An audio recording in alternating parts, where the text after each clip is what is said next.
and then it's the amount of days that you work, so you get kind of a guaranteed amount of hours that you get a month. But then on top of that, you can fly extra, and there's even some days where you're sitting there on standby once again because they could call you. You're getting paid sometimes time and a half. So there's different games you can play at the airlines, like selling. You can put up the time that you're supposed to work on the board so other people can take it as extra time. And then since you gave away your days, now you're available. And then at the last minute, because they can't fill a flight because you live in that city, you can take one of these last minute flights and get double pay and replace your hours. So they play all these weird games on the commercial side to make more money. But some of these dudes are making 400, 500, 600,000. Some of the really, really, really senior dudes are making $1 million a year. Airlines and flying is one of the few jobs where working for somebody else that you can become a millionaire in about 3 years once you get some seniority. Yeah, man. I used to, anyway, I ain't gonna get into that, but I used to see some pilots that worked at Delta pulling up in Lamborghinis, man. Dude, Coca-Cola commercial pilots make $275 base plus a 60% bonus. That puts you at $430. Yeah, that's a lot of money. And that's starting. Yeah, I've got a client that he has 3.5 years, about 3.5 years, close to 4 years, and he's clocking right at about 8 or 9. Somebody's gonna watch the video.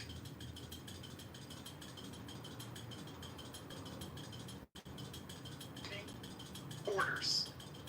Well, no, it was about. This is the reason why you rebutted to the first statement about IC. Let me break down, please. It's about court orders, and there's no way around that. Court orders. No, it wasn't about court orders. It was part and parcel of the conversation that we're having about what the court had laid out. Okay, so you agree that. And they weren't orders.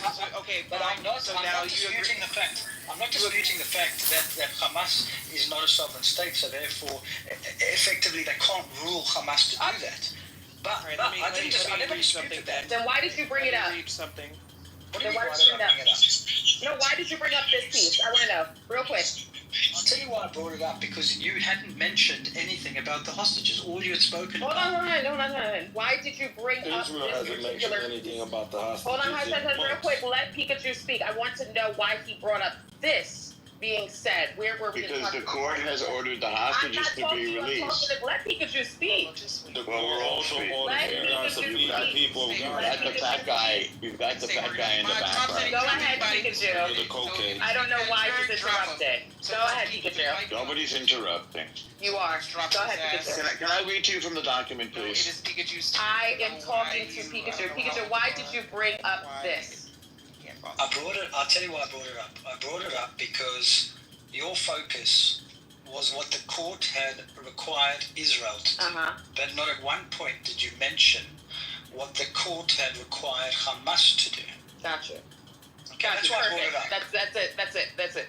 I mean, is there anything else you wanted to add to that? Any other reason why you brought it up? No, that's the reason why I brought it up. Okay, perfect. So again, my point was they cannot legally order them to do anything. But I never disputed that. Well, I don't understand why you would bring that up in a Pikachu. Because the point was the order for this is what the court legally was able to order for Israel. That's what was being brought up, just like you said. I want to read to you from the document, please. Hold on, Normo, so we can just chop this up real quick, and then you can go ahead and talk about whatever you want to talk about. So you bringing it up, it's not even a fair argument. It doesn't even make any sense. Right. There's no legal order here. Cannot legally require Hamas to do anything. Yeah. Okay? So that whole thing was a whataboutism? It was a whataboutism for sure, and it wasn't even. It's not whataboutism. Just listen. Absolutely. In the present case, well, listen to what the court says. In the present case, the court has emphasized that all parties to the. Oh no! Where did he go? Oh my God! What's up? Are you Andy, did you have something you my campaign manager? Come off mic and make a comment? Dude, that shit was hilarious. How much shit I take on Clubhouse because I'm like, I don't care that he's free. I think it's funny that he's free for court terms. Yeah, I mean, I don't understand, like, what are people worried about? Like, you're not fully transparent in what you're saying? Like, aren't people saying the truths? Like, what are you concerned about? I was like, I love it. They were like, in the Deep State Patriots, I was like, if it's being recorded, my podcast is giventake.fireside.fm. Please give me a follow for a follow. Hashtag follow for a follow. But yeah, dude, I'm causing. It's amazing because like this is actually politics in the sense that like he's posting my content. Like if I actually had donations set up, there are people that dislike him and they would contribute to me. So it's amazing how like reverse psychology perpetuates and becomes automated. But I have to get my site set up. It's johnforcongress.com. And I'm using Wix, an Israeli website platform. Oh yeah, it's a great platform. Yeah. So I got to go get my bank account set up, but I'm gonna try to fundraise off of this. I mean, I have to communicate, and raise money so I can run ads in these cities and towns. Communication is business. It's it. What else can I do? I mean, they're doing the same thing that I'm doing, but they don't like the fact that I am bottling them or framing them or putting them in a lens. And they can't control it. And they're going to get me deplatformed from social media. I've had threats now to burn my house down, to assassinate me, to hire hitmen to kill me. Who's done that? Who said that? In Jeff's room, Rafi. Oh God, that's hilarious. Yeah, I mean, I'm like, dude, I'm recording you. Like, you're literally making murder death threats on the internet against a congressman who's elect. I mean, are you stupid? Do I need to call the FBI? Like, are they fucking stupid? I mean, I'll cause drama about it. I got the recordings. It's crazy. Are they that's stupid? Amazing. That's amazing. Yeah, so this is sociology and psychology 101. But, like, I'm not going to stop what I'm doing. Like, what I'm doing is the only thing that I think is going to work, for my life. So, I hope it all works out. But like to make online death threats against me is pretty serious a violation of the law. And so Jeff created a room today saying it's not wrong to attack and dox anonymous, people, things like that. Anyways, I hope you have a great day. Buddy, it's 1 p.m. here, 1:05, and I burned 971 active calories.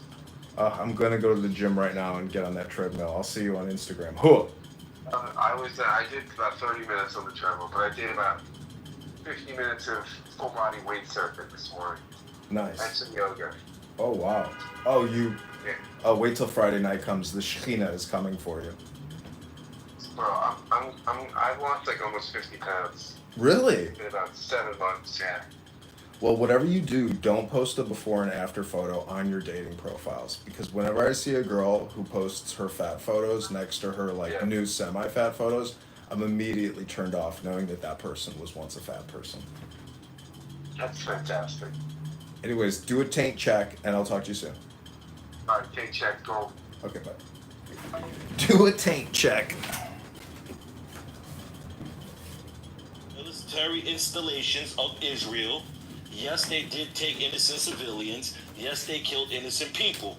They used the same tactic that Israel has been doing to them for generations. So I don't judge them for that. That's between them and God. Israel the burns reality babies. is, Israel yes, they do. Yes, they do. Yes, they do. Really? Show On Mike, Andy. Go ahead, resistance, and then Andy. As he mentioned, being that he mentioned children, which is despicable that he even utters the word when Israel has killed more than 30,000 children in this genocide. 30,000 babies burnt, named, and obliterated by Israel. We've seen all the videos. We have all the evidence. The world knows that Israel is a rogue terrorist state, proxy terrorist regime for America. So you start a war, they are the ones. Israel started the war when they Israel started the war when they went and did the Nakba of 48 with the help of, once again, the American colonizers who try to allocate the land of the indigenous population to you European scum. You guys came there begging for the Middle Easterns to embrace you as their cousins in faith, and when you guys came there, you started stealing and robbing. Who were the Europeans in America to allocate anything to you people? Those Palestinian people who are there are not only indigenous, but their ancestors are the real Jews. You guys are just mad that they started converting into Islam. Let me ask you a question. You know, none of that matters. None of it matters at the end of the day, man. None of it matters at the end of the day. Because look, to be honest with you, this is what it boils down to. I understand how y'all feel about morality part, the morality side of it. Like, we can sit here and argue about who's right, who's wrong, till the cows come home. But at the end of the day, like, what it boils down to is just whoever wins. Right? Like, you got two people who believe they're supposed to be on this land mass. You got two What are people you who talking feel about? Get up out of my way. We were literally talking about something specific. I don't need Martin Luther King Jr. talking about shit right now. Listen to me close. Listen to me close. We're talking about something specific. It's not your invitation to have a speech right now. Thank you. Otherwise. And now, resistance, thank you for all of that. You were supposed to just state your rebuttal. Okay, right? You're directing to Andy, so he can go ahead and let's get organized. I don't know how much I'm gonna say. I will boom this motherfucker because I can't even believe this. Okay, yeah, so my apologies for that, but yeah, and the direct response is that all the evidence points to genocide. All the genocidal historians have stated this is genocide. Not only that, the ex-prime ministers of Israel, 2 of them, have stated that Israel are committing genocide and war crimes. His point was that they didn't kill enough Palestinians for considered genocide. Kill enough in a certain amount of time. No, they're definitely killing intentionally because of the faith and because they're Arabs. They clearly stated that they want to ethnically cleanse Gaza. So they want all of the Arabs. They don't like Arabs. I get you. We just lost his point at this point. And that's what's going to happen the whole time if we're not organized and not getting at your resistance. Your mic is a little bit muffled, Mama. Thank you for that. Is that better? A little bit. Okay. Try something else. Is this better? Way better. Thank you. You're welcome. All right, cool. We lost his point. Can't be made a specific point. He ran. See, we have to be 3 Zionists down. Or 3 down. We've got to be Wednesday. we literally have to be organized because we're all over the place.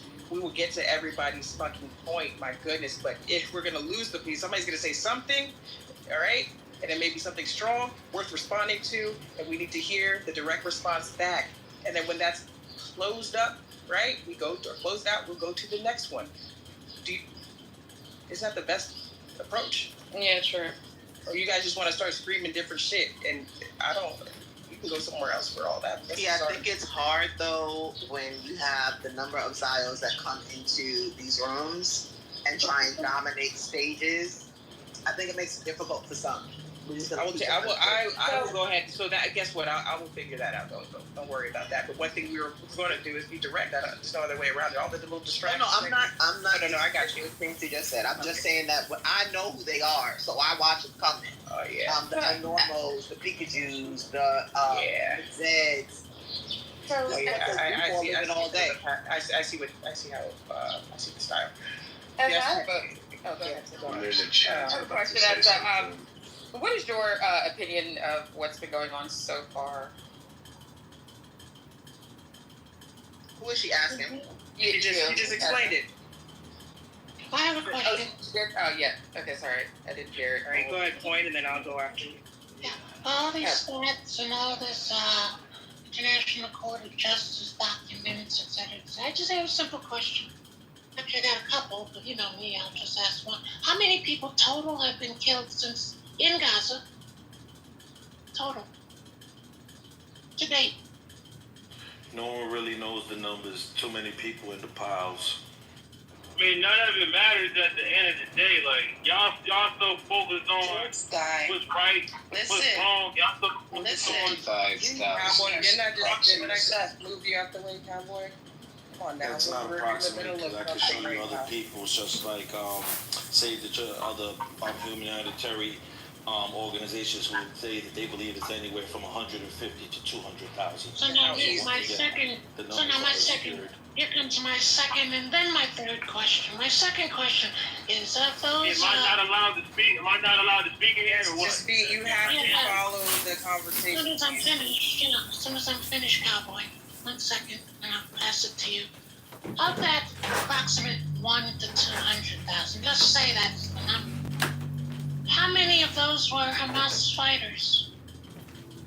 Hamas won't release those numbers. They don't want to. You have to ask them. Well, when Piers Morgan asked the representatives of Israel, none of them seem to have the answer. Okay, no answer, no problem. No problem. So now my final question is, how many children under the age of 6 have been killed? No accurate source of the information. Yes, there is. Yes, there is. Hamas is not an accurate source of the information. It's not coming from Hamas. It's coming from the Gaza Ministry. Question 2. Were you asking resistance? The Gaza Ministry is controlled by Hamas. Wow. Were you asking resistance? They're asking the room. They're asking the room. What? Can you shut the fuck up? No, would you shut the fuck up, please? Point. Oh, they've answered me adequately. I got my answers. I got the answers before I asked. It was all rhetorical. Yes, because they estimate from the ages of 6 down. I believe they said it was 10,000 from the ages of 6 years old down. There's never been a war in which kids didn't die, unfortunately. If you're alleging only, like that guy down there, Moose said, if you're alleging 50-something thousand people only died in Gaza, like he tried to say, you're telling me you killed half of that of children? Because they're estimating 25 to 30,000 children. Well, you just said 10,000. If you guys are so more, no, that's from the age of 6 down, you idiot. So what are you defining child as, idiot? As what they say, international people say, it's from the infant to the age of 18. Resistance. 18 is a child now? That's what they say. That's their laws, their rules. 18, you're in the army. Resistance. Sorry, but resistance. I'm sorry. That even one dead child is not considered an atrocity. Speaks volumes. Sure they are. Sure it's an atrocity. It's not atrocity to them because it's not Jewish children. They're not white. No, it just depends if it was intentional or not. No, it just depends if it was intentional or not. Jewish. It has nothing to do with whether they're Jewish or not. You don't know if they're Jewish. Why are you assuming that the ones that are killed are not Jewish? Because there's no Jews that live in Gaza, and you know that. Well, why are there no Jews that live in Gaza? Because hold on, I can easily answer it. Because the Israeli government decided to move all of the Jews who are occupying Gaza out of Gaza. But the Israeli government chose to do that. How about all the Jews that are for Palestine? Where are they? How come they're not in Gaza? The Jews in Palestine are in Gaza and the West Bank, a place where you guys are illegally settling also. Jews were removed from Gaza in 2005. Norman, what do you 20 think years of later. what about Arab Israelis being denied access to a fucking bomb shelter in Israel right now while it's going on? For everybody. While the bombing's going on. What do you think of that? There's videos that hit social media that shows Israelis pushing them out and pushing out the tired people out also. There's videos showing it. There's room for everybody in the bomb shelters, and your TikTok, shame on you. Your TikTok videos are not evidence. You want to go back to the document, though, because the document was clear and it contradicted what Panda said. I've been waiting to read from the document. Actually, no. Once again, she clearly stated the document is not binding by Hamas regardless, so it doesn't matter what the document says from the court. Because the only people who are binded by that document would be Israel, a democratic country. Well, you better let me read from the document because you're wrong about that, and I can read it to you from the document. You ready to hear it? Hello? Read. Okay. I'll read to you from the document. We go back to the casualty count. Is what he Hamas is bound by the document. Hamas is bound by the court. Room. This is not your room. Did you ask? I never said it was my room. All right, then ask the moderators. Ask the moderators. I just did, and you were talking over them. Excuse me, can we get back to the casualty counts? How many Israelis were killed from the Iranian strikes? We're not talking about Iran. We're talking about Palestine and Hamas. Why don't we just we're talking about Gaza? Just a Can question. everybody look at the chat? I just put it in by UNICEF, one of the most premier people who do all this. They're saying there's 50,000 children. Actually, I'm trying to look for this study, but there's a Harvard. Look in the chat, my brother. There's a Harvard study done. That's saying the amount of death has increased in Gaza. Harvard just put it out. I also seen it too. Thank you, Wednesday, for reminding me that. Harvard yesterday put out a report. No, it isn't. Harvard source is Hamas, really? Yes. You're an idiot, man. You're an idiot. Where is their source?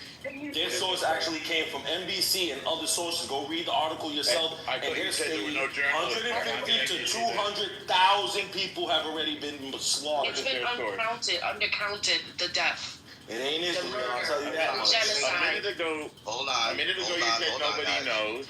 Now you're saying somebody else knows, but you don't have their source. Not very No, this I guy's do get the so point. disingenuous. Look, I do get the point that the numbers are morphed. That is true, and I'm not saying neither party's right or wrong on both ends of the spectrum. But it is true that sometimes when they morph the number.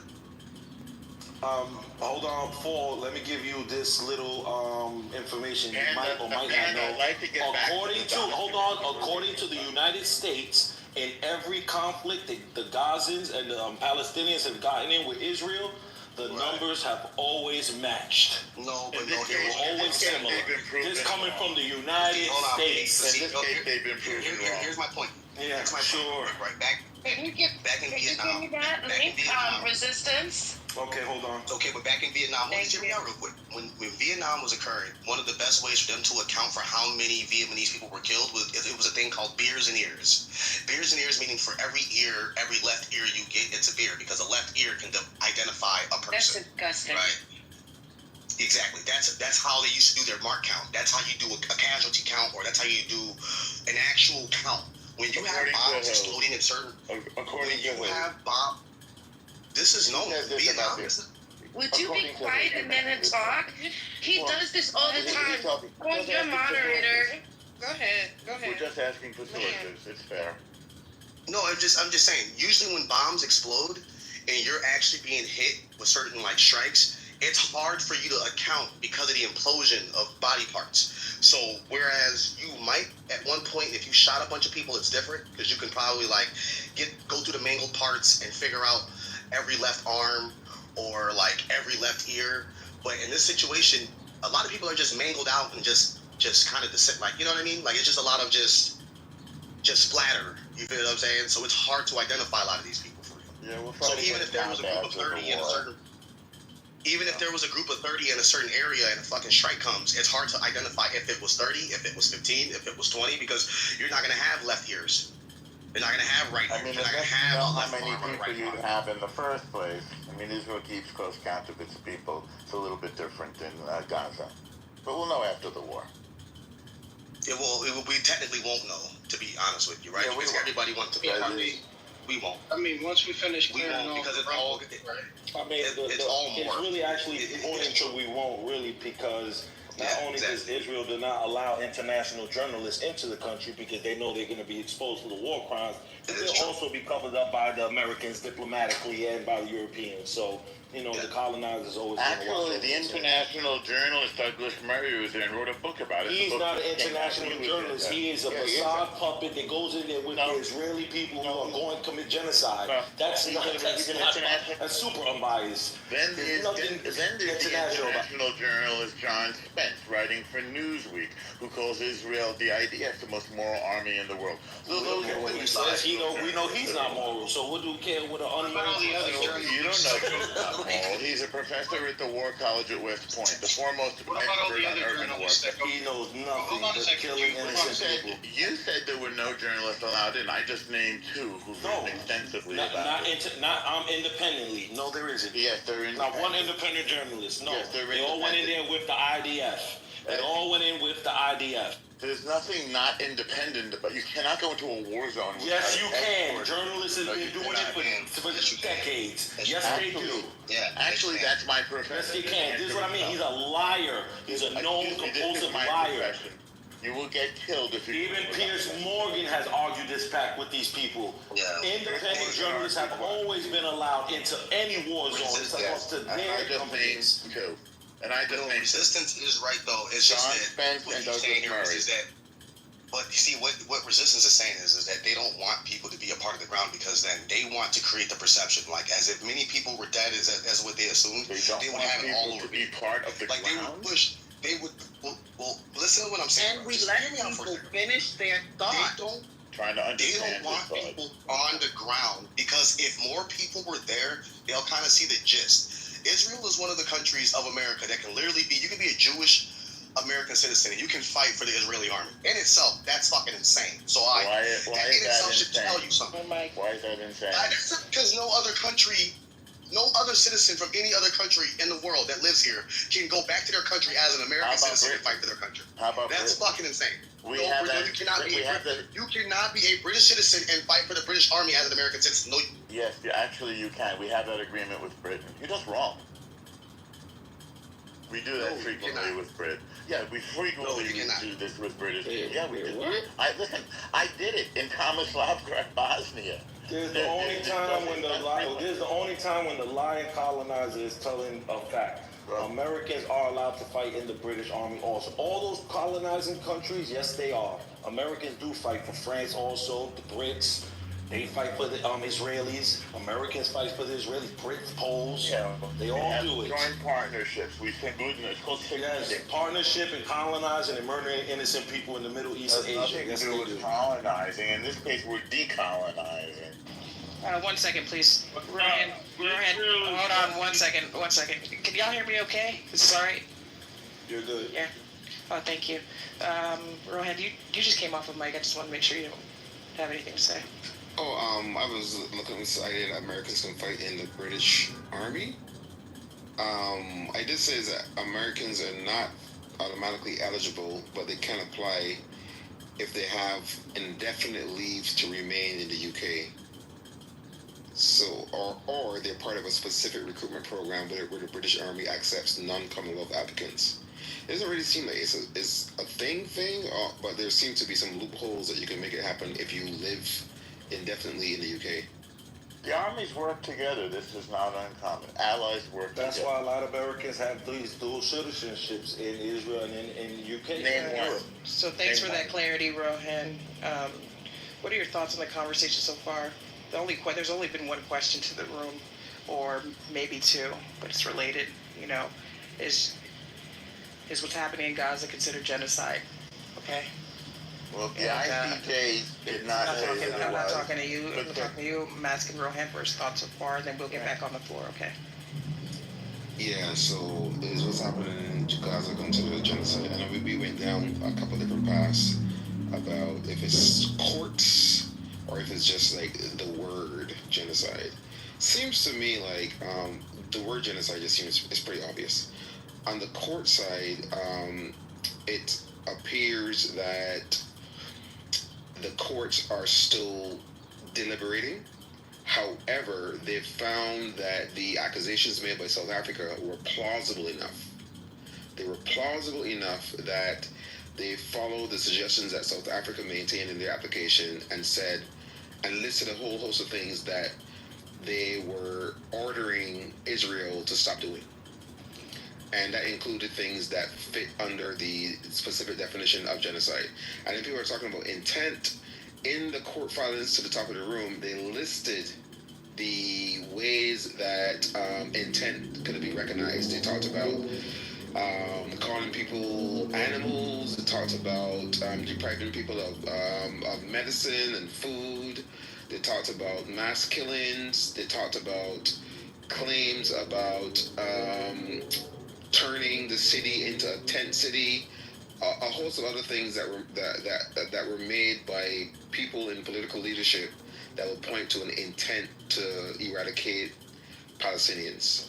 So with that being said, I think at least where we're at right now, the courts are still deliberating, but they found the claims plausible enough. And then finally, I think it was 2024 that Panda brought up. The courts, the ICJ specifically ordered Israel to stop attacks in, I think it was Raja. And they claimed, and the reason why they made that order was because it felt like a genocide was imminent. So that's kind of it. I'm just trying to give a summary of everything, T. Does that help? That does help. Thank you so much. You left out one of the other points. So, Well, Rohan was close. hold on, please. Hold on, please, add. as we get organized. What point was left out? Just if you can make it quick. They also issued arrest warrants for Bibi Netanyahu and Ben Gvir for war crimes of starvation and attacking innocent civilians. All right. That was the ICC. You were thinking. All right, that's all right. So Rohan was just going over, just a summary of the room. We're going to continue on. You guys can add whatever. I'd like to refine what Rohan said. Okay, go ahead, Norman. Yeah, thank you very much. So it's close but not quite accurate. What the ICJ did was it found it plausible, not that Israel was committing a genocide. The ICJ found it plausible that the Gazans might need protection from a genocide, and they had a list of what Israel must do in order to avoid that genocide, a long list of various protections, and Israel fulfilled every single of the requirements on that. No, you're the liar, sir. Israel fulfilled every one of the requirements the ICJ made of them to avoid the plausibility of the needing of a protection from the genocide. Again, not that Israel was committing a genocide, but that the Gazans might need protection from plausibly need protection from a genocide. And Israel complied fully with all of those requirements, which is why the ICJ didn't stop the war. They had the power to do so, and they didn't. And I should add, by the way, that they also stated clearly that Hamas fell under they fell under the rulings of international law. How many Hamas fighters are left? Let's forget about that point. How dare he come here and say that they complied with what the ICJ said? Every one of them. When they put a blockade of medicine, food, water, electricity for almost 4 months, 120 days, the Gazan people were starving. 4-month blockade. Is this guy insane? No, I'm just telling you. They were committing genocide. That's why they said it was plausible. The whole meaning of plausible is that you could be even doing acts that could be considered genocide. That was the point of them saying plausibility. No, but they might be. And then they went and put a blockade. Talking, all right. And those protections were provided, and there is no genocide because the whole national ethnic group has not been exterminated. They're trying to exterminate them. That's the point of genocide. No, they're not. There's more people now than there were in the beginning. There are more Gazans. No, there isn't, you fool. The population was 2.2 million almost, and now they say estimating it to be into 1.7. I'm going to ask that question now. 400,000 people. All right, let me ask this question then. So I'm listening, and I guess we're leaning heavily on the the court rulings and what's technically considered genocide. So this is for research purposes only. I just want to I'm not here to really push back unless it's inaccurate or whatever, right? So I'm just understanding how people think and listening. So I'm guessing, just from what I've heard, let's do this. Like, so say in 1942, right, if you saw Jews herded into cattle cars, gassed, and buried in mass grave sites, you'd be trying to convince people that it wasn't genocide then. Is that correct? Where are you getting your hypotheticals from? Where are you getting your This is a scenario. If it were in 1942 and you saw Jews herded into cattle cars and gassed and buried in mass grave sites, would you be trying to convince people that it isn't genocide? What was the stated intent? You left out the element of intent. Oh yeah. What was the stated intention of the Nazis? Where's the proof of intent? It's in writing. In 1942, remember, it wasn't ruled crime against humanity. So I guess you didn't hear about Hold on, El Norma, you can do it. It wasn't ruled until what? After it was done? The Nuremberg court ruled it a genocide. Was it afterwards? Yes, of course it was afterwards. Yeah, that's where you have all of their evidence. Now, as it's going on, like the Gaza conflict is, right? Yes. During the time, would you be trying to convince people that genocide is not occurring? Well, there was no tyranny that is going on right now. Okay, so then your answer would be yes, I would be. I would say, hey, this is not genocide. Why would I say that? There's no, Because they're Jew, that's why you're a hypocrite. What do you mean? Well, the why evidence did you is say overwhelming. The evidence Well, is more than not in. I'm overwhelming. sorry, not in. Hold on, resistance. Not in 1940. The evidence was overwhelming in 1942. What proof of How? intent? No one even in North America knew what was going on. Hold on, resistance. 1 second, This please. dude is a weird. What we need today in this conversation to say it's a genocide. And this is by, I think Pikachu, made this point. We need the proof of intent or the evidence of intent and other things, but we're stuck right here on intent. The proof of intent wasn't around, or there was no evidence in 1942. So Well, there was that ample year, evidence. We just ignored it. What was it then? What was it in 1942? What was the proof of intent? Well, it's very easy to tell you this. The Jewish people were taken from their homes, put on trains, and sent to camps by the millions. The intent of that is very clear, unless you can think of it. How did people in North America know this was going on in Europe at that Because it was time? reported in the New York Times. How? If I can speak, Because there were correspondents reporting it in the Let me New ask York Panda Times. for her guess, because I'm not The getting whole world knows. that clear. No one Panda. knew.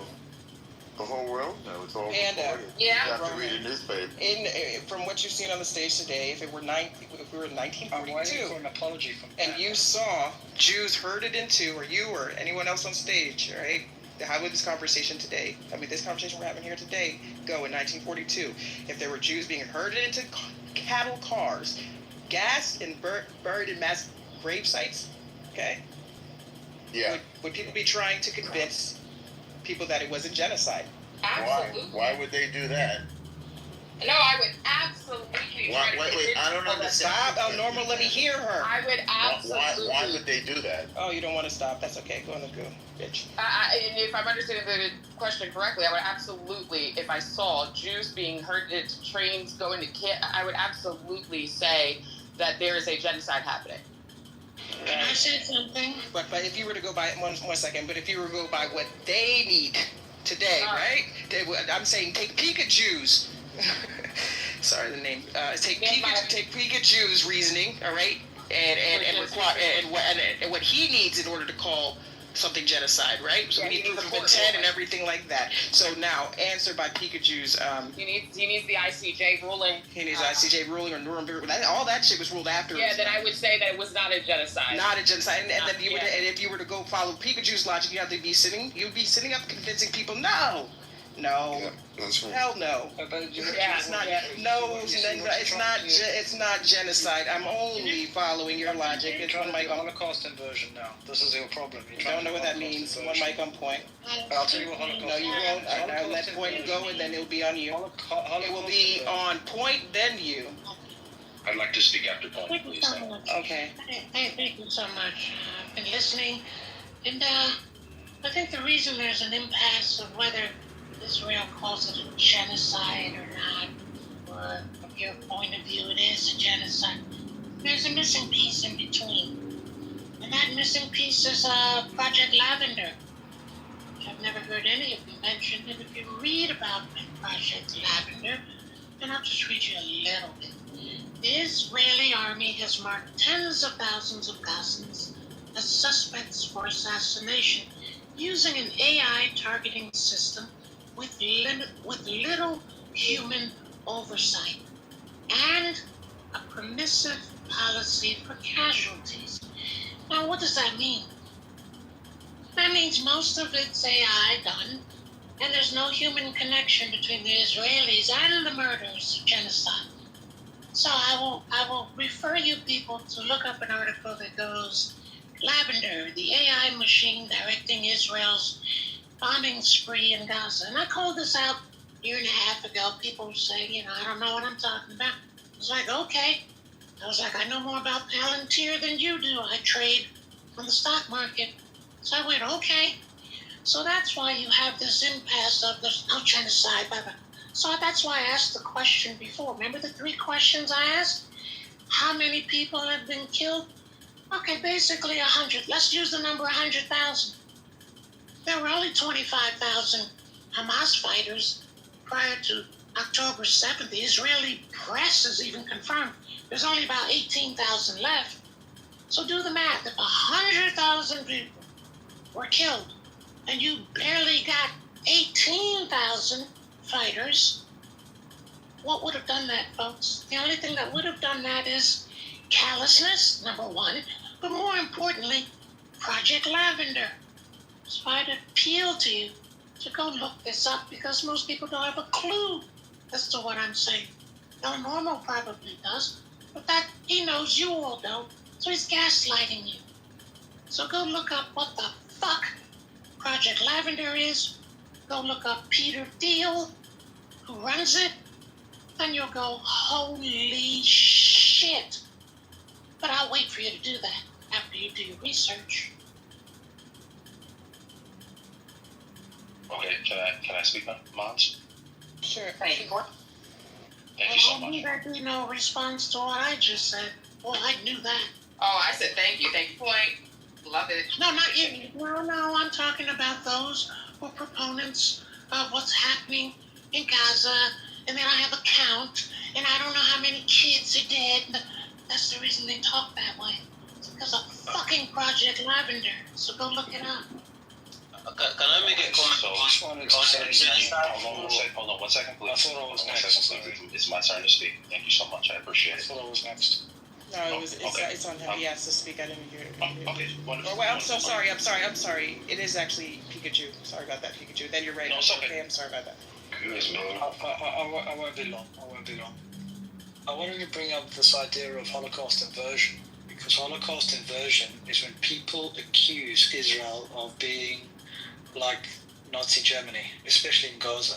Yeah, They are like Nazi Germany. They are like Nazi Germany. It's more than it's more than. I'm shocked you're not speaking on Project Lavender. I'm shocked. You have not a peep out of you. It's more than criticism because it distorts history, and weaponizes Jewish trauma. And you tell us about Lavender. We're going to talk about Project Lavender in detail then. Okay. Can I finish? But go ahead, Pikachu. I just want to say, it's a form of anti-Semitism when used to demonize and not debate. You can call out injustice, I get that all day long. Just don't rewrite genocide to do it. Okay? Okay, let me talk to you. So who is that in response to, Pikachu, so we can make sure your point is heard? It was in response to, I don't know who was speaking earlier, somebody who was trying to weaponize Israel and Jewish trauma in relation to what's going on in Gaza by using the Holocaust and conflating. That was you? Okay. Yeah. Well, just be careful with what you say because using those sorts of parameters are very different. Let me make sure I understand what you're saying. So what I did was introduce a question, right, to see how people think, right? Because there's like different schools of thought, is what it seems. That's what I've gathered. Some people are heavily reliant on a ruling or what is defined and what proof is necessary. Okay, and that is the big thing there. Okay, so some people are very confused. They're finding it to be dishonest, intellectually dishonest, disingenuous, and so on and so forth. And I'm saying, hey, maybe these are just different schools of thought, where one is heavily reliant on these requirements via ICJ. All right. So what I did was push back into 1942. All right, and I said if Jews were herded into cattle cars, gassed, and buried in mass graves, would you have that same school of thought? Can you please let him finish? Okay. Equating complex military conflict with systematic extermination of 6 million Jews during the Holocaust is false equivalence. You can't do it. The Holocaust was state-sponsored genocide with the sole aim. And so is the Israeli government state-sponsored to destroy the Palestinians. Please let him finish. What I wanted to do, right, is see, like, because you don't have equating. Listen, there are requirements that are in place. I didn't finish my statement. I got interrupted. Sorry. All right, so requirements in place in order for I actually got interrupted. I didn't finish saying what I was saying. Go ahead. Thank you. Okay. By weaponizing the Jewish trauma, okay, it turns the memory of the Holocaust into a political weapon. And you're doing it to delegitimize Jewish identity, the history, and actually Israel's right to exist. Now, you need to understand that this is actually a recognized form of anti-Semitism. because it lists Holocaust inversion, which is what you're doing, as a common form of modern anti-Semitism, especially when it denies or trivializes the Holocaust to attack Jews or Israel. Just so you know that. Yeah, so mischaracterizing the purpose of the question and trying to villainize me is not going to work, okay? So when I introduced the question, I don't know what anybody was going to say. I can make guesses. When I asked Panda the question, she says, yes, I would consider that genocide. But Panda has her own criteria. She is not overly reliant on the court rulings. She's not going to say it's not genocide because the courts, or it hasn't been ruled as such. It wasn't ruled till after it was done. She's not going to say, well, where's the proof of intent? She's going to see what is happening or what was happening and say, oh, that's genocide and that's wrong and something needs to be done about it. Now, you're having a hard time doing it, okay, or saying that it is genocide. If we follow your school of thought, all you have to do is follow your same methodology, right? Which was, okay, let's look at the requirements. 1 second, just let's look at the requirements and see if these requirements are fulfilled for ICJ, or ICJ, excuse me. So you should be doing exactly that, like you did with this, unless there's something that is going over my head. All right, so the villainization, I think it's not going to work at all for me. This could have been quick and easy. It was very quick for Panda. Yes, that's genocide. Yes. I know that wasn't. What did you say? Weaponizing and villainizing, whatever. Yeah. Jewish trauma. What did Panda answer the question? She didn't do any of that. Because he's a Jewish supremacist and he thinks the Jewish people will slaughter and kill anyone they want in the Middle East. All right, so now I was your name, but yeah, okay, you're next. Thank you. Okay, thank you so much. So, the Uyghurs in China were actively being genocided as far as national media was concerned. And I don't know if they still are because they're no longer a hot topic. Because the Jews have now taken the spotlight with the war crimes that people say that we're committing here in Berlin. Because I'm speaking to you from Jerusalem, by the way.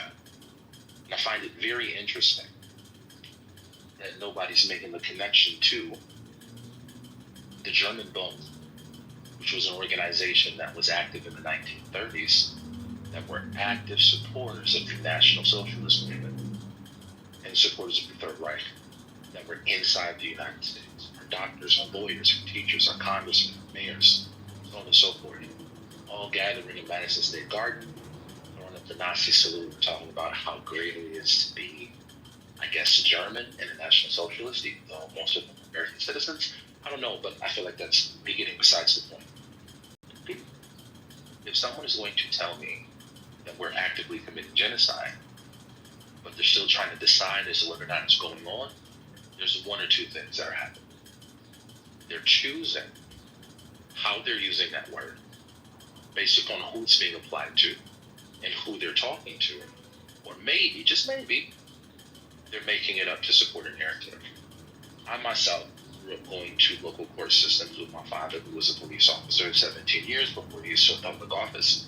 I know that for every ruling comes then an execution of that ruling.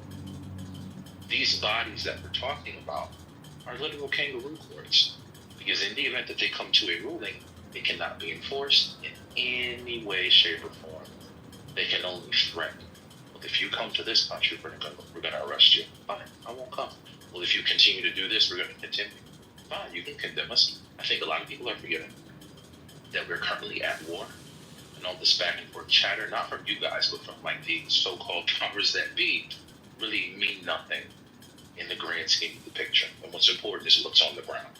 And a lot of people are having a hard time remembering, and I think this is by choice, that a majority of what the Ghanaians are going through are being recorded by them. From their breach of the border, all the way to these apparent protests that are supposedly going on, all the way to, the supposed starvation and all of this attack. Everything that is going on is of their own design. They're basically guilty of,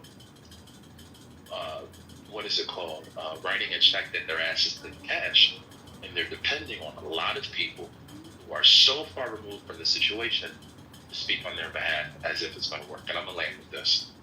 To make the allegations of genocide stick, you would have to then explain to the university would then have to explain to me how videos that they are taking are showing the endless masses of children and women who are begging for help.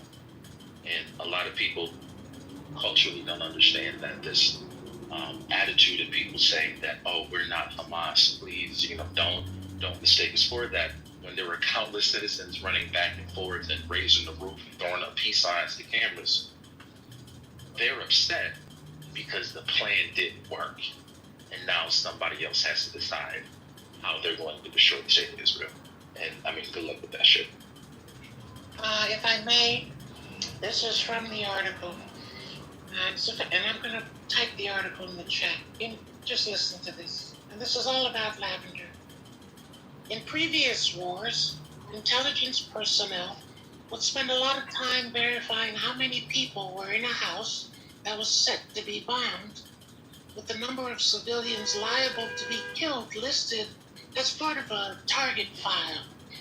After October 7th, however, this thorough verification was largely abandoned in favor of automation. What is the automation? Lavender. What is it, AI? Yes. Is it 10% failable with a 10% error? Yes. So what it does is separates the soldier from the war and from the killing. If you read the article, you will see red, yellow, and blue are the colors used by lavender to identify where a concentration of cell phones were. This is all factual stuff. When you begin to understand this, then you will understand the title of your own room. Lavender was designed to remove the human element from war. That's why no one wants to talk about it. That's why you have 100,000 to 200,000 people killed in Gaza. It's not because the Israelis were just total animals. Of course they were. They are. But it would facilitate. I said, of course they were. And they are. Yeah, that's what I said. It's happening because of lavender. So now those that are interrupting me, please tell me what you know about lavender. And I'll mute up. Can I make a quick comment? There, I knew you were going to be. Do you know anything about lavender, sir, first of all? Yes or no? No. I didn't think so. No problem. No. Yeah, but the reason why what is going on in Gaza is not considered as genocide is because of the class of human beings that are there. You know, if it were a different class of people, it would have been classified as a genocide like real quick. Because people are being killed like animals over there, and nobody is saying anything. Nobody's able to say anything, and if you dare say anything, I mean, you are bamboozled, you are attacked, and then you are attacked as an anti-Semite. But you are just, looking out for human beings, just like any other person. I think it's less the class of people receiving the genocide and more the class of people doing the genocide. Like, we have no problem calling shit genocide when it's like an African genocide, when it's like warlords killing other warlords, and we'll call that ethnic cleansing real quick. But as soon as it's like some fine, upstanding white folks from Europe doing a genocide, then it's not a genocide anymore. It becomes complicated. I think it's the class of people receiving it, because... Do you mean it's the other way around? Is that what you meant? I think it's the class of people receiving it, not the ones doing it per se.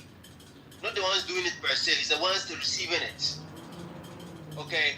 For instance, when you go to Africa, you go to Congo, where King Leopold killed like 20 million people or whatever, in Congo. Nobody even knows about these things. No, and this happened about like in the 1800s, not that far. Nobody knows about them. But class of people that everybody knows about it, and then there are movies made about it, and then never again. But slavery, what happened in Congo, and all these things, nobody knows it because nobody's allowed to talk about it. And I think this one, all these exactly. What movie did they ever make of Leopold with what he did with the Africans? He killed like 40 million. Exactly, that's what I'm talking about. It's the class of people receiving the genocide. That is why it's not being classified as a genocide right now. I have a question. Genocide only applies to white people. Hold on 1 second, please. Here's my question. Listen. If there is a genocide, okay, very nice, man. Very nice. If this is a genocide, with the videos that they are recording, why are the videos coming out at the rapid succession that they still are? Because everybody media. What do you mean? We have the technology that everything goes out instantly. Meaning, even if a bomb is coming out the sky and someone happens to have their phone out, you can still get the video out to people, whether it's Facebook, YouTube. I get you. Can't hear everybody talking at once. He asked a question, I gave him the answer. I get you. No, you didn't. Can there's a Harvard study? I found the link. Say sorry. Can you just let blank person finish? Go ahead. It's Ariel, by the way. I don't know why my name is. Sorry, Ariel. I couldn't figure out your name. No. It's Ariel. It's an HBO. I let Ariel finish. And he openly admits to beating his Palestinian children, by the way, people. So the question still remains. If the genocide is happening, which is a severe and rapid decrease, of population, why is media from this population coming out still in rapid succession? Because if we were killing everybody, hold on, please. Because if we were killing everybody, there would be nobody from that side. Almost nobody from that side left. All right, you said that already. The report. Hold on, madam. You take it to okay, well, if it's a problem for you, you can leave the room. No, because what you're saying don't make sense. They are trying to kill Let's let him finish, please. Gotta do it again, all right? So Yeah, seriously. let me hear the question clear without interruption, please. Thank you, T. If genocide is taking place, which is the rapid decrease of a population because they're actively being killed off, why is it that media content from this population is still happening at the same rate? What does that even mean? No, can I answer, please? Because, once again, thank God for people having brains and sense. This is not the 1940s where people could get mass murdered and no one can see it instantly and you can just get away with it. We live in a technology world now where it's very tricky for Israel to openly just kill everyone out in the open because of media, mass reporting, and the internet. So this is why they use other tools to try to genocide the Palestinians, such as starvation, which they did which it's continuously doing because everyone knows the blockade is still there. They're not letting food in. Children are dying. There's massive famine. They're using no electricity, no water, on top of drones and bombs. It's just a different format, a different methodology on how to commit the genocide. All genocides are not committed the same way, but ultimately it is to eradicate a population like Israel is doing to the Gazans and the people in the West Bank. But it's not just eradicate. One sec, real quick. I'll just say real quick. Wait, but I've been trying to. Literally 7 seconds. I promise. Literally 5 seconds. I promise. Time me. So again, genocide is not just killing off of people. It is also the removal of people from their lands. Thank you, Wednesday. Go ahead. Oh, I just wanted to say I found the Harvard study. If anybody wants to look at that link, and it shows that the underreporting of the amount of murder that has been happening to the Palestinians in the Gaza Strip. This is the original link. You could read everything, PDF form, everything. I just wanted to get the original link because other sources have been reporting it, but I found the original link. So Just to rephrase the question, because there was a lot of emotional. No. You rephrased it. You said it. Go ahead. You don't like the answer. You don't like the answer. If there's 100 people, all with media tools, and there is a genocide, which means that 85 of those people have been killed, why is the remainder of the people that are left still able to put out content as if they still have the strength and the resources and the tools of those 100 people? Tell us why. Tell us why. You want to measure this influx of information. How are you able to measure? Did you measure them? I put the article. That's an excellent question. How do you have any idea what the media and the sources are? That's incredibly. All right, hold on for a second. Did you say something? Yeah, I put the Lavender article in the chat for those that have the art to read it and get shocked. It'll give you some information that you don't have. As I can tell from the discussions, you're kind of clueless of what really went on in Gaza and what's still going on. No, and it's not on the news. No, they're not going to put it to you that way. So I'm giving it to you. Read it if you want. You don't know. Give a fuck. Project Lavender information is in the chat. So click on it and read it. I'm wondering why none of the. I'm baffled. All these people with all these stats and representing Zionism, etc. No problem, but can you speak on Project Lavender? How come there's not a peep? Of course. I can speak on it. Oh, thank you. Well, can we get your question out the way? Then yes, we have to get into Project Lavender because nobody's going to click the link. So we got to just bring it to the stage in detail. So your question is if genocide is taking place, which is the rapid decrease of a population, then why is it that media from that population still being released at the same rates or something along those lines? Is that correct? Yes, ma'am. So it seems like it's like a flawed assumption here, right? Where you're like equating genocide with like the erasure or the rate of erasure of a population's media output. Not necessarily, because we're living in the age where any and everybody can record what is going on, and that is how a majority, and I'm not saying this to be insulting, I'm saying this because it's true. A majority of us in this room are observers, and there's only 1%. I don't know where anybody else lives, but I live here in this room. That's an active participant in the days and times that we're living in. And there's a need for that information to get out so that you all can form a Lord. So if you live in Israel, can you speak on lavender? If you live in Israel, can you speak on lavender? We will speak on lavender right after this. Let me hear what you have to say. Because this question is super flawed, but let me at least understand it. Go ahead. Okay, well, if it's flawed, please correct it as I I just responded to it. We're not letting him speak on lavender. So you said, so the question is, if genocide is taking place, which is the rapid decrease of a population, then why is it that media from that population is still being released at the same rates? So genocide is the rapid decrease of. Do we have the correct definition for genocide? Are we? Okay, are we falsely equating genocide to the complete erasure of a population or something? Is it, or is media output, or is it media out? Yes, ma'am. Okay. Because that's the latest dance craze that all the kids. That's the latest record all the kids are dancing he's talking about families. Which is why. Please be quiet. Please be quiet.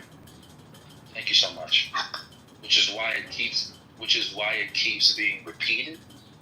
But depending upon who you're talking to, they're all they're saying. I need accuracy. I don't need whatever a TikToker said. I need exactly. What is genocide? Oh, avoiding lavender. Wow, this is the reason the discussions go nowhere. Let him speak on lavender. He lives in Israel. We'll speak on lavender right after this. That's the reason why you'll never get to the understanding of genocide or no genocide. It's through lavender. Through lavender, there's no genocide from the opposing side. Because it removes the human element. So why didn't you let him speak on it? Because maybe he has a different take.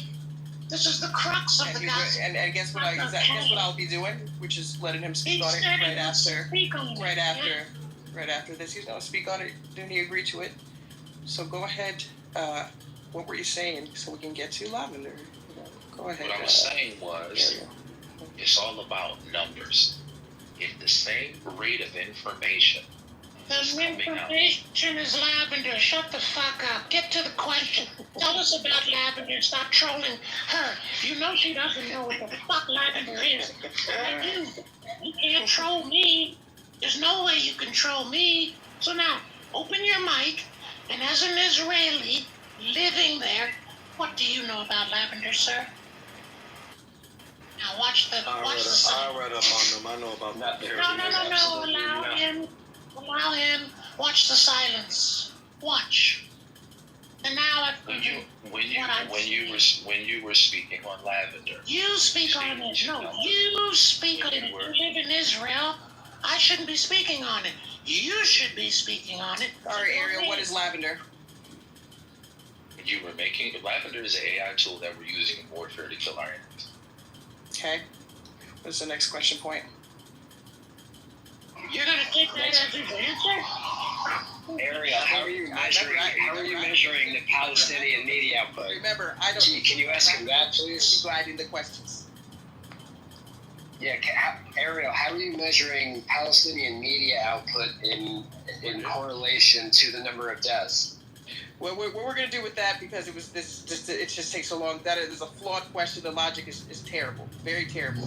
You know, to go ahead and spell out how terrible the fucking logic is. That is not what genocide is. If we cannot actually say that genocide is invalidated by visibility, then no fucking shit. That question is not smart. Sorry about that, Ariel. Go ahead and tell us all about Lavender. He's pretty not smart. I don't need anything. Go ahead and tell us about Lavender, Ariel, in detail, if you don't mind, so we can get through this. Tell you about Lavender in detail in what regard? Do you all think that I work for the military? Whatever you know about Lavender is fine. Just whatever you know about Lavender, let's take the defense away, and if you tell us what you know about Lavender, if what you said is all you know, no problem, we'll move on. Yeah, what I told you is what I know. It's an AI system that's used to help us kill our See my point? Thank you. That's it. Notice. That's it. That's all he's got. Right. So now go read the article and you'll see why he answered that way. Also, then you'll see the reason for your title of your room. Numbers. You first said 100,000. Then you said 200,000. Which one is it? No, I said based on what the audience, the stage said. I asked the question. They gave a range from 100 to 300,000. Multiple people answered my question. So now it's 500,000. Whatever it is, it's done by Lavender. That's my point.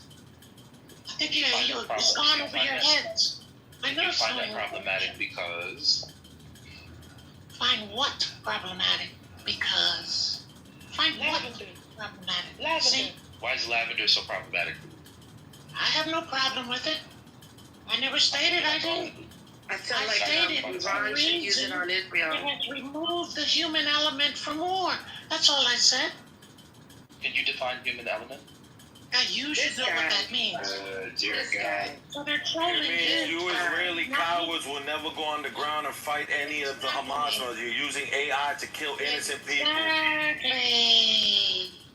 That's and how does that make you feel? This guy, can we he's so disingenuous. He's not trolling me, he's trolling you guys. He knows to stay the fuck away from me. He knows I'll bury him under rubble. I'm just disagreeing with your points, and you find that threatening for some strange reason. I don't know why. No, but I see how they treat people of color in Israel. I see plenty of videos coming up. It was horrible. So now we're gonna play the race. No, I'm just saying. I just saw it about 15 minutes ago. So now we're gonna play the race card. No, we're not playing the race card. We're actually reading articles that are saying Arab Israelis are being denied bomb shelter access in Israel. Your thoughts on that, Ariel? Yeah, propaganda. And also, it's not propaganda. It was also black Jews that were denied. Wednesday, your name is not Ariel. Your name is Wednesday. And she thanks her stars daily for that. Can I ask Ariel, the chairman supporter, a question then? So the videos that are coming out of Israel from Israelis from those bomb shelters, those are also propaganda? 100%. Okay, just want to make sure the Israelis see And propaganda. Just on Israel top of has that, propaganda. Just on top of that, this is not an insult to anybody in the room. It's an insult to the position. There's a saying here in Israel, and that saying is, Israelis are stubborn by birth, and Americans are stupid by choice. So they're selling it to the people who are going to buy it. Listen, you fucking piece of shit. You are a fucking American. Relax. You are a fucking Wednesday, American. you don't have to curse at him. It doesn't make sense. We actually know his background. This is a guy that left Detroit. He's an American. He went and became a border patrol and has openly admitted to beating children on the border. When did I do that? Don't take him serious. When did I do that? You didn't whip the boy. What do you call it again? What do you call that whip A again? stick. It was like a stick. Can you guys provide evidence that actually happened? How do you guys have that you said it. He Because said we know Ariella. We know him. When did I say that? He's an idiot from Detroit. His family disowned him, and he went and converted and flew into Israel. Couldn't make it in America. All right, stop. Ariel, if you're comfortable, and if not, that's fine. How much of that is true? I'd have to say probably about like all of it. 0.6%. Yeah, exactly. 0.6. All right, let's speak on this the 0.6. That's true. I came to Israel with my own plug-in application because I had the money and the resources to do so, and that was the choice that I made for my life. Are you from Detroit? And apparently, yes, I am. And apparently, that makes a lot of people. And apparently, that makes a lot of people upset. No, for whatever reasons, I don't know. We found his resume. Oops. Sorry about that, Wednesday. That was my fault. Come back up. No, I'll finish her sentence. She said that they found my resume online. I mean, it's public. It's in LinkedIn. And they found my American resume. Found out and they tried to bring that up. One at a time. He works in the kitchen. And they tried to, for some strange reason, there was some intel that was done on me, which was very entertaining. And they found my American resume that made reference to my culinary work that I've done in the States. And they're trying to equate that to me being. And they're trying to equate that to some level of servitude or living as a, or living at the mercy of white folks in a country where, people do as they please, just like they do in America. And again, I don't know why these people are obsessed with my life. Wait, all right. We do as we please in America. Wednesday, go ahead. We do as we please in America. We do. So he says that only 0.6% is true, and what are your thoughts on that? All of it is true. All of it is true. How do you know that? Because he's been in Amir's room countless times. And this is as he is being quiet because she knows that he's a pathological liar too. No, you know what's funny is, hold on, T. He said that only 0.6% was true, but yet when you asked him, Wednesday, I'm Detroit, he said yes, that was true. What I said, that he flee into Israel. He called it. He did it on his own will. I call it flee. He did go to Israel. That means he also admit to being in the border patrol and hitting Palestinian children. Ask him that. And he also, beat up an American Jew in Jerusalem. That was his first crime he committed there, because he was stalking the black rabbi. All right. So beating children, as you're a border patrol beating children, what are your thoughts on that, Ariel? I need the proof. So you're not denying it? I need the proof. I'm sorry, just I don't know if we're gonna even get to that. I don't think we're gonna. Hold on, 1 second, Ezzy is the writer. Okay, go ahead. Go ahead, Ezzy. For some reason, is it me or is it a little bit garbled, guys? Can you hear me clearly? You're fine. We hear you. Yeah, we can hear you clearly. Okay, so there again, I believe in proof too. Amir has almost 99.9% of the things that Wednesday and Resistance have spoken of on video.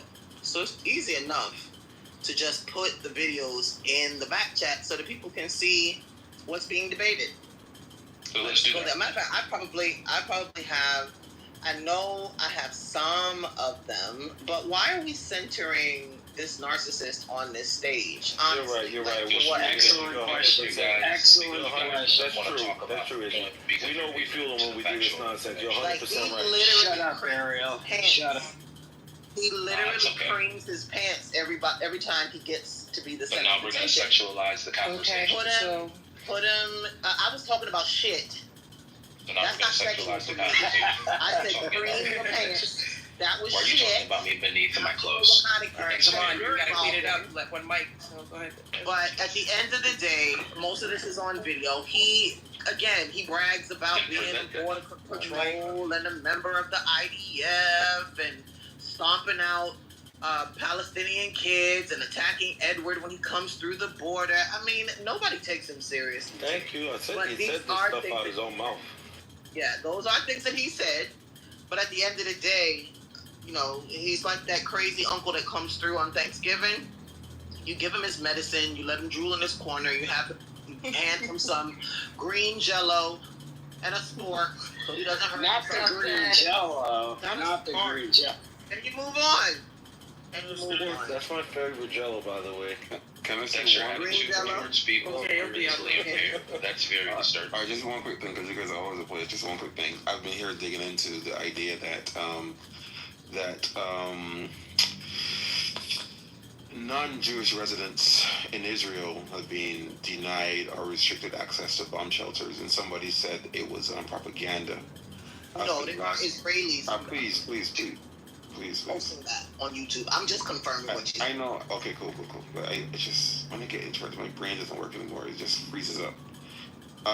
So I've been digging into that for the last couple of minutes, and it turns out it's overwhelmingly true. Based on what I'm seeing, it says evidence. France 24 reports that many Arab Israeli neighborhoods lack proper shelters during missile alerts, forcing residents to stay in inadequate public spaces, while Jewish areas saw prompt shelter deployment.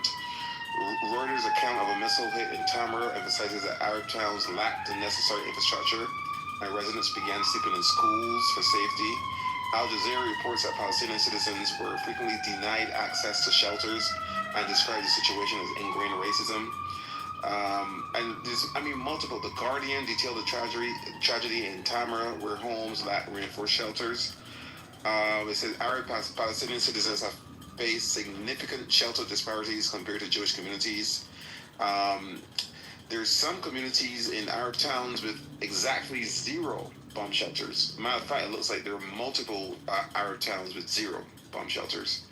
On and on. So it's not only a lack of access, it is being denied access, and also there's no infrastructure in a lot of Arab towns to even have any bomb shelters whatsoever. It's an ongoing problem. So whoever said it was propaganda is just not true. I'd like to respond. Of course. I'd like to respond, please. Thank you, Rohan. Did it tell you in the articles that you read who is responsible for building infrastructures in those respective cities? Did it tell you that? No, it speaks about the government infrastructure. So I'm assuming it's Israeli government responsible. But that's not true. Are you talking about being denied access to shelters, or who built it? Do you see how the goalposts always move? In the process, you and I both know that if it's Israel, Uganda, or Saskatchewan, that there's a delegation of funds, and people are responsible for placing that money where it should go. This is just and that some people decide, you know what, that's not an important part of our infrastructure, and we're not gonna waste our money on that, knowing good and darn well where they live and the political climate, and also, like I said before, the help that they will receive from non-participants, such as the majority of you all in this room, to speak on their behalf when you don't even know how it works. So if it's disparaging, then it must be true. And if it's good, then the good is being done for some nefarious purpose. That's the rhythm and the pattern that I see. Okay, so just real quick. So turns out it's under the auspices of the government and the defense ministry. And the government and defense ministry, it says, defense ministry announced new public shelters. So they actually administer building of shelters. but noted that Arab majority towns were largely overlooked, as they currently have very few shelters to begin with. Bro, this is fucking crazy, bro. It's getting crazier in the morning. His lies as usual. It's crazy, bro. Yeah, but I have a question. Are you surprised? This is terrible, bro. So I want to know, really and truly, are you surprised now that you read that? I just want to know. Now that you just, as the rooms have been going on, are you surprised? I'm not surprised. Right, not surprised. I'm not surprised. Those the 20% of the Arabs in Israel are treated as second-class citizens. They even have laws that go against them. Everyone knows these things. Yeah, even Except though Ariel, it 'cause is he's an idiot. great to confirm something, it's absolutely amazing, but it's so effed up when people are not surprised by something as crazy as that. So Rohan, just to make sure I understand you clearly, you mean to tell me that there was one person, you mean to tell me there was one person who was the Minister of Defense, whose sole responsibility it is to allocate the funds and make sure that the execution of bomb shelters happens in every single community for a population of over 10 million people, that there's no system of delegation that gives these funds to people like city councils or mayors, who then they say it is your job and your responsibility to make sure that the people in your jurisdiction are protected. So you're telling me it's only one person who's in charge of it, and they neglected to do that simply because they're racist.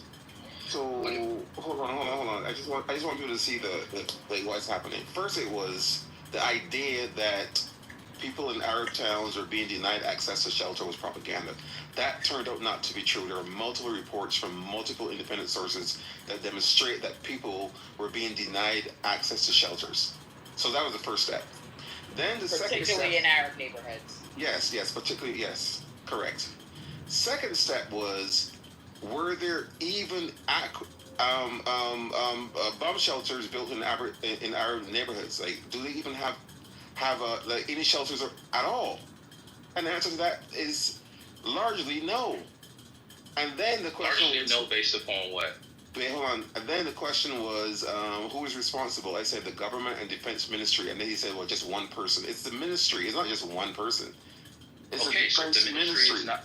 Bro, just let me finish. Just let me finish.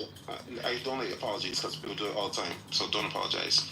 So it's the ministry. It's not just one person. It's the entire organization that is tasked with distributing money and building shelters. It's like infrastructure, like building trains and shit. And turns out that when that money is allocated to build shelters, those shelters are built everywhere except Arab majority towns.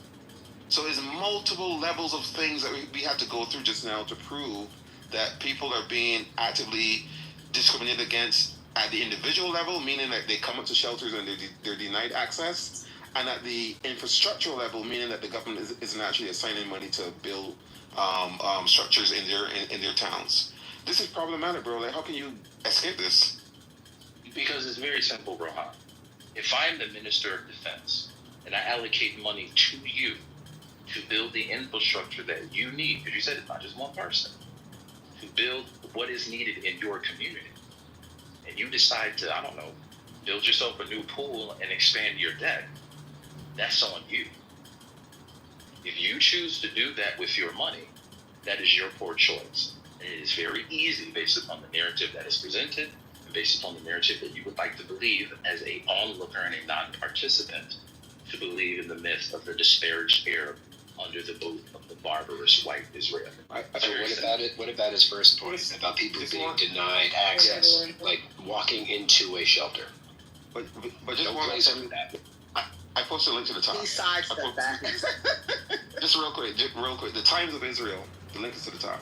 Shelters erected in areas hit hard by missiles, but Arab towns again overlooked. And I guess $100 million for the entire country is nonsense, says Mayor of Tamra, etc., etc. The Home Front Command and Defense Ministry have implemented a $100 million plan to revamp Israel's protective infrastructure following the war with Iran. Half the money is slated for the Home Front Command, etc., etc. The shelters have already started going up in areas surrounding Tel Aviv, blah, blah, blah, blah, blah, blah, blah, blah, blah, blah. Then... Rohan, you're skipping over a lot of information. You're doing that on purpose. I'm not. I can read the whole thing. Why don't you... Wait, hold on. How do you know my intent? You can't figure out the intent of people that are being decimated But the intent of people that are decimating people in the Gaza Strip, but you can now read my intent as I'm reading something. How is that possible? Because those people are hypothetical. Hold on. Years of this, and you cannot figure intent, but you just magically know my intent. You don't know me. You've never met me. I'm answering your question. Hold on, I did not ask a question. No. Okay. It was rhetorical, so let me keep going. I'm skipping over stuff because I know what is germane to the conversation and what is just... Matter of fact, let me give you an idea of what I skipped over. So you're choosing to conceal information. Bro, can you stay on mute? You have not yet allowed me to speak without interrupting one time. I want to ask, this is my formal request to stay on mute. You got 30 seconds, my friend. Like Helly does. Go ahead, take your time, please. Okay, cool. You're not I'm sorry. Is that a green bean under your name, Rohan? Yo, the privilege is crazy, bro. But I've seen this. This privilege is wild. Typical that. But he's one of the chosen. Respect and check. All right. Rohan. Move his sorry ass down to the audience just for 5 so you can get it through, Rohan. Rohan, anybody that interrupts her, I'm just going to drop. I was just taking too long. Go ahead, Rohan. Take it. So just real quick, this is the example of what I skipped over.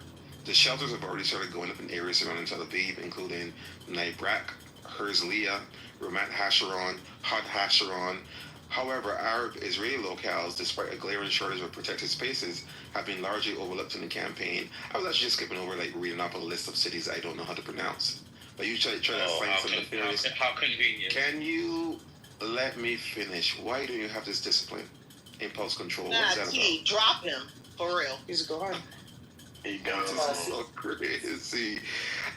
So according to the Israel Democracy Institute... You can call Black Rabbi the next... It would look so bad if I dropped you, man. Up to. So it says, it's not even that long, I would have been done by now. A 2018 report by the state comptroller, this is not Rohan reading this, making this up, found that 46% of Arab citizens lived in buildings without protected spaces, compared to 26% of the general population. The report also found an almost total lack of public shelters in most Arab locales. So if you live in an Arab locale, including large cities like Rahat, Al-Fam, etc., there is a chance that there is 0 public shelters. That's what the report found, not me. I'll stop there so I don't bore the rest of the room, but the link is to the top. All right, thank you, Rohan. But Rohan, what else has to be taken into consideration, I myself have lived in Israel, is the disparity of resources in each of those communities. In the event that many of your resources have to go to infrastructure, food, shelter, etc., how do you have time, money, to build bomb shelters? In the event that bomb shelters are built with public funds, why, which he never answered, wouldn't Christians, Muslims, or anyone else have access to those shelters? If it's all about saving life, if it's all about Israel being the greatest democracy in the Middle East, why is it that some lives are more worthy than others? That's the question he refused to answer. His argument was very similar to the argument people make when it comes to poor Black and brown communities. I was just about to say, you're absolutely right. Like with schools, right? Like, well, why aren't these poor schools? Why don't they have their own laptops, right? When you create a system that oppresses one particular group of people so that they do not have the money, they do not have the access, then yes, you do have to prioritize things. And if you are in an Arab locale and you're just trying to get basic services, you will not have the funding to also build bomb shelters. I actually didn't come up to talk about that. I just wanted to point out there's this, because that guy kept going on and on and on about how the racism in Israel is propaganda. I mean, is it propaganda when Israel admits that they sterilized Ethiopian Jews? Is it propaganda when Israel admitted that they took organs from Palestinian hostages? And I use the word hostages deliberately because they frequently kidnap and hold children and adults in prison for decades without trial. And when those people die, they admitted to taking their organs without consent of the person or before they died or the family, right? And of course you can make the argument that is all historical. So is Dr. Perlman a Jewish American trauma surgeon who has worked in Gaza during this genocide and has pictures that he has taken of children who have sniper bullets to the head and the chest. And he has reported that this is a frequent occurrence, and he is not the only physician who is reporting these things. Is that also propaganda? It would have to be, because we're not allowed to criticize the actions of the IDF or the Israeli government. And the moment we do so, dun dun dun dun, we become anti-Zionism. But this is the thing about Zionism, right? Zionism is so predicated on the idea of stealing, whether that's land, natural resources, burning olive trees. They stole the word Semitic. They literally tried to co-opt the word Semitic when Arabs are Semitic. You know what I'm actually doing these days? I'm not even focusing too much on what these Zionists are doing. I've reversed it. This Zionism is about white Jewish perfection. It's about white Jewish freedom from culpability. It's about literally white supremacy. If you are white, if you are Israeli, if you live in Israel, you can commit no sin. You are guilty of no wrong. And any person who says different will be held accountable. That's the scariest part of all of this. Imagine telling people that their lives, I don't know if anybody here else speaks Hebrew, but if you look at the link that I posted, he's literally telling Palestinians, no, you're not allowed to come down here. No, not because of any safety hazard. He's telling Christians, no, I'm sorry, this is not for you, this is for Jews only. And you know what I heard and saw in that moment? Imagine if that had been Anne Frank. Imagine if that had been German Jews hiding from the Nazis, not missiles, but just hiding from the Nazis. Non-Jews, Muslims, Arabs, people from all around the world hid you in bunkers, hid you behind panels of their walls, risked their lives to make sure you could hide from the Nazis and the Germans and live. For you to tell someone else, no, I'm sorry. There's a saying in Pirkei Avot that the one who says, what's yours is mine, and what's mine is the epitome of unrighteousness. That is how we know a complete wicked person. The person who says, what's yours is mine, and what's mine is mine. Iran, breaking news, Iran just hit Qatar, so you can go Google it yourself. Oh, good Lord. Thank you, Point. Sorry. Sorry, go ahead, Ezra.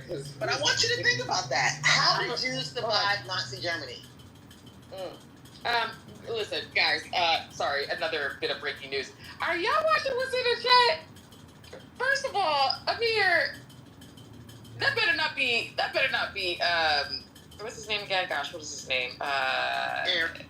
Ariel. That better not be Ariel in that dang thumbnail in that first one. And play what you're watching. You better stop playing. I'm the one that's holding the camera. I'm not the unkempt gentleman who's being recorded.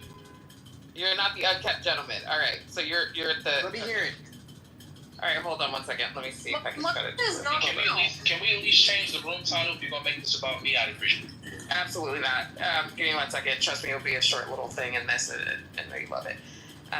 But we're gonna make sure that we focus on the title, which is gonna be "You in Denial." Give me 1 go. Let me try to get back over here. And you in blind participation. Between Israel and Iran is just a distraction. Hold on, Any American living in the... So let's go. No, I'm going to the police. Let's go. No, we're not going to the police station. It's right around the corner. No, it's not. He's the one, so just as an FYI for you guys to hear this, he's the one saying, so I'm guessing you're the, or if you're saying you're the one behind the camera, you're the one who's saying the police station is around the corner. And both gentlemen are on your platform right now. Say that again? Both gentlemen are on your platform right now. Both of them? Who are both? Black is the other guy. He's on the far right. He's the unkept one in the video. That Yeah, she's the unkept Ariel called the unkept one. Okay, got it. And Ariel So was Ariel the one called the teaching unkept one, grammar. but Ariel looks like a bum bitch in this. So, end of the No, day, it's they both look all right. a little. Come on, are they both in the camera? Okay, let me play it. All right, here we go. Let's go. Let's go back. Y'all loving this. That's Black. No, we're not going to the police station. Is right around the corner. No, it's I already contacted them. They're coming here, and I'm filing a report against you for harassment, for intimidation, and for threatening my life. You're gonna also file about those girls you tried to touch? Your mom and sister would testify. Okay, where are they gonna testify from? Where are they gonna testify from? Where are they gonna testify from? Bro, this is public. Bro, this is public domain. This is public domain, bro. How public it is? This is public domain. How public it is? Oh my. Bro, what are you doing with your life? Look at here. Daddy, what are you doing with your life? Keep threatening me. Nobody. What is he showing? I can't even see.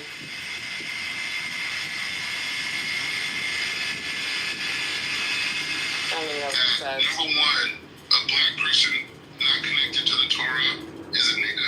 And So hold on, let me just stop and just let y'all know that Black tried to attack Ariel because Ariel was bothering him, whatever, blah, blah, blah. You can hear from the video, that was Ariel, and he definitely got snuffed. Phone dropped out of his hand. I mean, you could ask me. He got mushed at least, okay? He dropped his phone. Oh, there's another part to it. Huh? Play the last video. Oh, no, there's more, and then I'll play the next part of the next video, the other video that Amir has. Definitely. No problem. Yeah, let me just play the Black 31 seconds of this. Hold on 1 second. Let's go. individual. This is When we Black. see the problems in our community of random murders, killing, giving drugs to our neighbors, all this type of stuff, this is a byproduct of no Torah, right? And Ariel going around harassing other Jews, right? Women, people, the whole thing, me, the whole thing. He's just going around harassing. And you know why? And right now I'm talking to the Jewish community. This is Oh wait, here he goes. Torah. Ew, that's you? Ah, you need. Okay, sorry. Listen, while I get this other video going, I'm just gonna let you know. Exfoliate, exfoliate, exfoliate, and don't ever put the camera that close if you did not exfoliate. Okay. You want me to do that one, Ezra? All right, let's go to this one. YouTube. Please, no. What is this? What is this? For you to get money taken out of your check, and then for the whole municipality where you live and work for goods and services, you get robbed, bro. You came out the womb, starving. I say no. I mean, Are you smoking weed? do 5 years for holding up a school bus full of unprivileged youths on the way to Cedar Point. But if it wasn't for me going to jail, I wouldn't have got moved. So that's a hit to me. So I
There's no way. There's no way. Yeah, because You better stop it. You better stop it. Panda, can I respond, please? This is ghetto. Would you just This is the most ghetto thing I've ever seen in my entire life. What you just watched was a parody video. I mean, it's clear it's a parody, but I'm still very disappointed. I mean, obviously, That's the parody. You're not supposed to be proud. That's the point. You're supposed to be disappointed. I was not proud. I didn't say proud. Okay. What made you think that? I'm disgusted. It was an attempt to try to redirect the conversation. And I could have watched it on silent and felt the same. Now there is. Oh my gosh, how many of these are there? So when are you doing it, basically? Officially or intensified? Wow, just now, actually recently. Wow. However, as far as I'm concerned, nobody makes Aliyah. Nobody even stops here on a layover unless you have divine permission. So the minute my feet touch soil, I was like, I'm home, baby. Okay. Wait, hold on. Can you bring Amir up? Amir, where's that video with the ice cream with the head and all the rest of that? Why are you so active on? I just don't understand. Hold on, let me go back to Amir's. Because you have people like Amir and Ezzy that like to share these videos. People do the work. Actually, it's because he's a narcissist who gets no other attention in his life other than from Clubhouse. All right. Ma'am, I've never met you a day in my life. Again, Amir, can you put that video up for us? Yeah, Amir, please do. Pretty sad. Ezzy, I appreciate your concern. God bless you. Pretty sad. What's sad?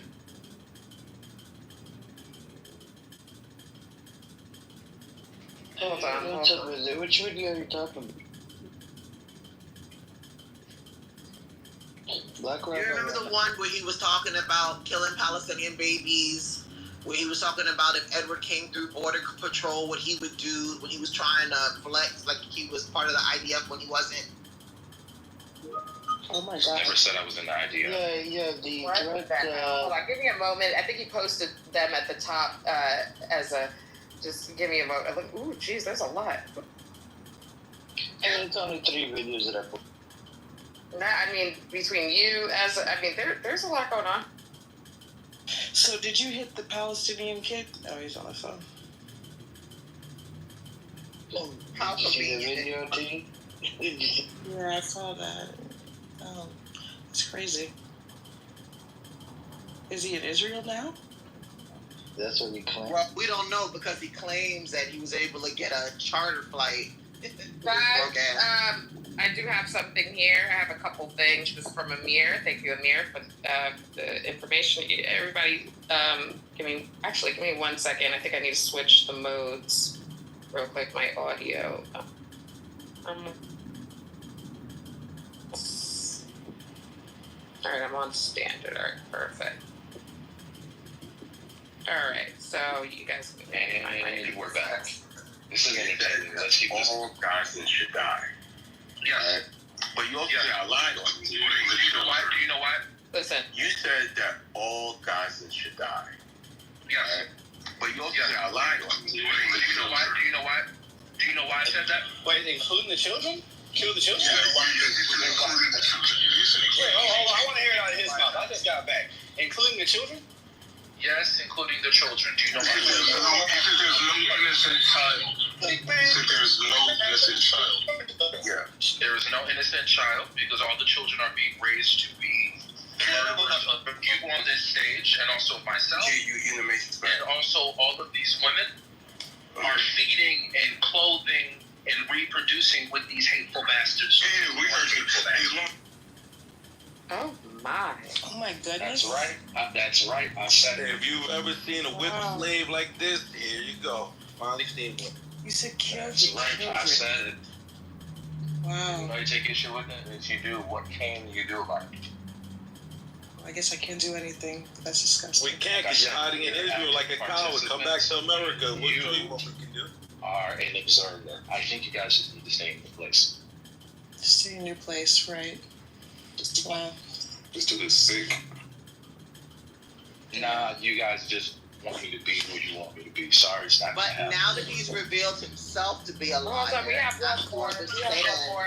We have one why more. people have the issues that they do. Imagine denying it less than 10 minutes ago. I never said that it's only 2% true.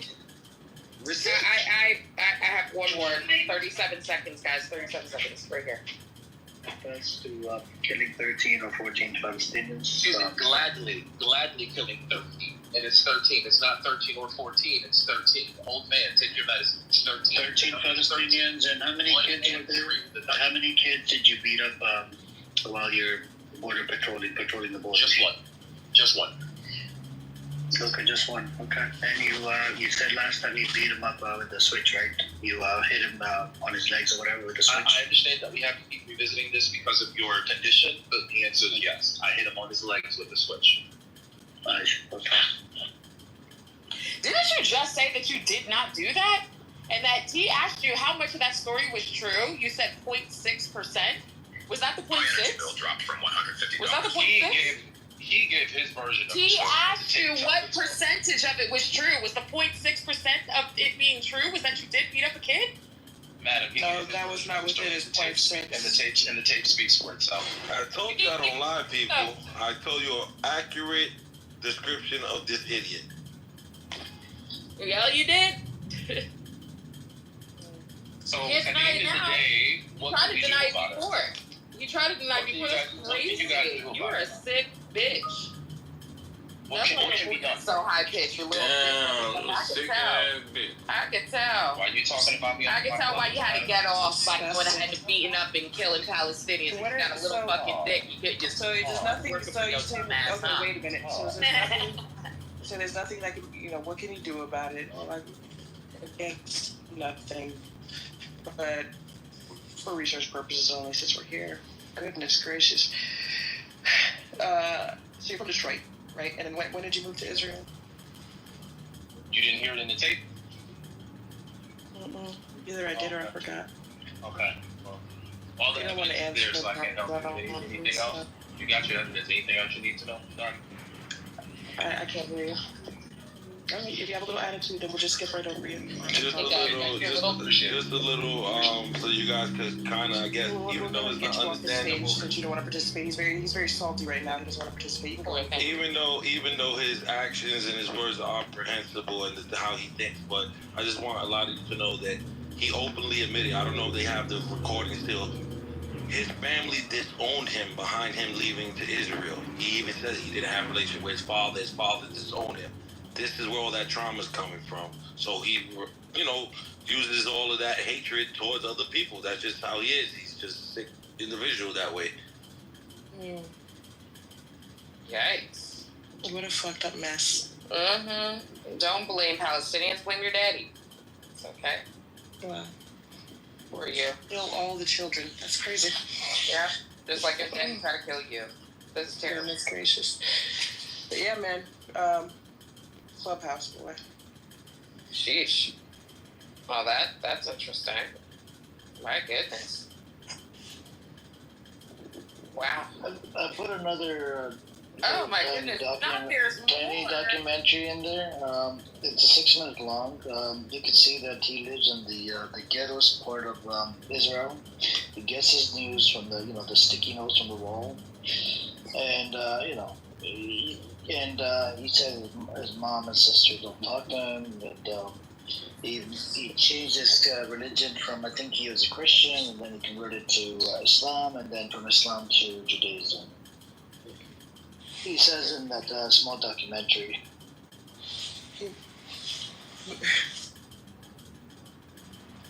So the ghetto is part of Israel? And this is proof that all black men really and truly need mental health counseling. It's not a joke. That's real. This is Wow. crazy shit right here.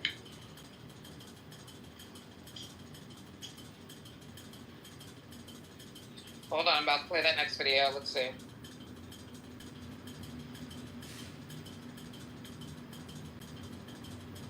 Oh,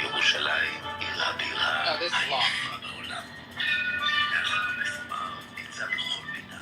Hold on, this one's a long one. Let's just try to skip to Eek! Yikes! Oh my gosh, I need you to bathe. Oh God! Every time I leave, I'm flipping through this, and I see this disgusting.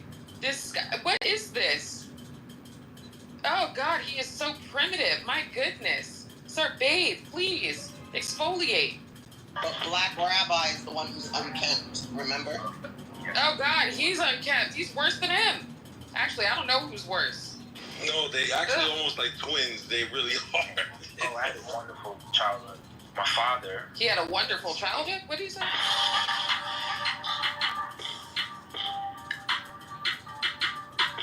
Ew, you're walking around like you're homeless. My name is Ariel. Your name is Howard. Hey. Oh, I had a wonderful childhood. My father, he was a police officer for 17 years, then a school board trustee, then he became the mayor of the Hold on, stop, guys. Do y'all hear the background music? How cute is that? Sorry. It's like little sad violin shit. Oh my God, how cute is the music? All right, here we go. So, I asked my father, why are we Christian? He said, we're Christian because the man that owned your grandfather's father oh my God, his nostrils then you have to make a decision within yourself. Is this something I'm going to pass on to my family? I decided no.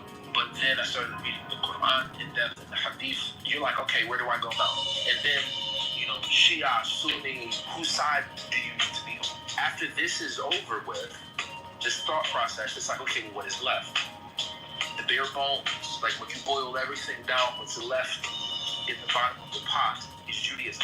I said, okay, this is the way that I need to go.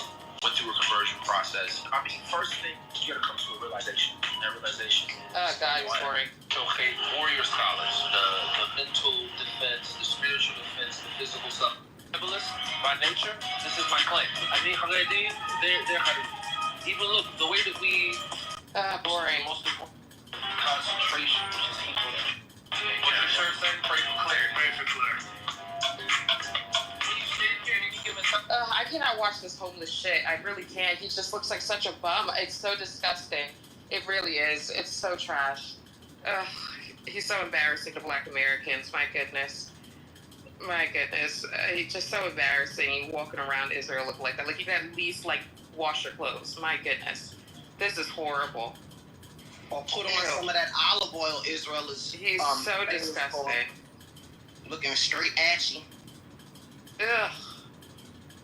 But bigger than that, I mean, he seems like a lost soul who was looking to find himself somewhere else. I'm not mad. I don't understand what made him so lost. His father was great. He was a police officer. Wow. I mean, I'm just saying. I mean, shout out to great parents. I mean, what made him so lost? Poor thing. Oh well. It is what it is. Here goes Nova. Oh God.